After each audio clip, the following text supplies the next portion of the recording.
the only 4 people na dapat mong pakinggan to have a better life. And you won't believe kung sino ang number 1.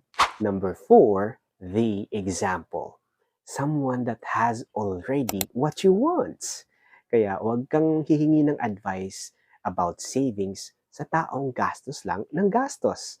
Ask for advice sa mga taong merong savings. Number 3, the persistent. Someone that failed over and over again pero hindi nag-surrender. Failure kasi teaches us a lot of golden lessons. And when you meet this kind of person, sobrang dami mong matututunan sa taong ito. Number 2, the truth teller. Someone that tells you the truth. You will be uncomfortable kasi ang taong ito sasabihin kung ano ang reality at ano ang katotohanan. Number 1, the unbiased.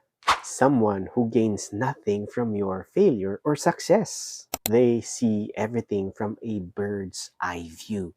And nakikita nila ang mga blind spots mo. Kapatid, advice is free. But directions from the right people, that's priceless. I will see you on my next video.